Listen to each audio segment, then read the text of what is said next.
Rob Hardy was an ambitious math major, but he also knew how to party.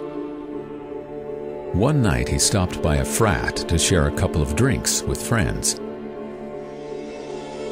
As the party intensified, his friends noticed that he was missing.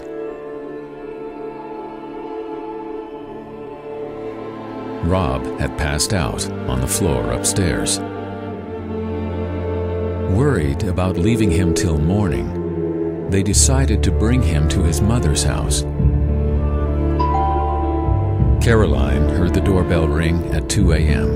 and wrapped herself in a robe. This wasn't the first time his friends had brought him home drunk.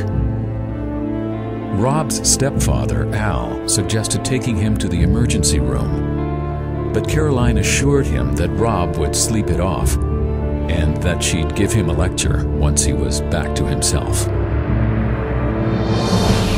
Rob was still sleeping when Al and Caroline left for work early the next morning. When they returned home at 6 and found him still sleeping, they called 911. Waiting for the ambulance, Al noticed the empty bottle of Tylenol on the bathroom vanity and the fresh foil lining lying in the sink.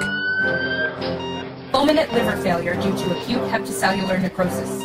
Rob's liver was failing because of the mixture of high alcohol levels and a Tylenol overdose. A liver transplant was Rob's only hope, and the donation would have to be made within 24 hours. They were both tested for compatibility. Caroline was incompatible. Al was a match. They had been married less than a year, and Al barely knew Rob. Donating a piece of his liver would entail a major surgery.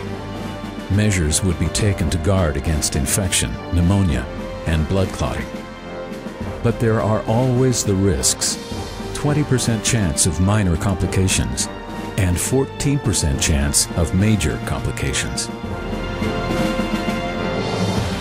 As live donations of organs become more prevalent, new ethical quandaries come into play. Must Al undergo risk to his own life to save the life of his stepson? Or should he have the option of asking the hospital to tell his wife that his liver is unsuitable? We'll look at some of the quandaries that organ donation raises in Lesson 2 of Medicine and Morals.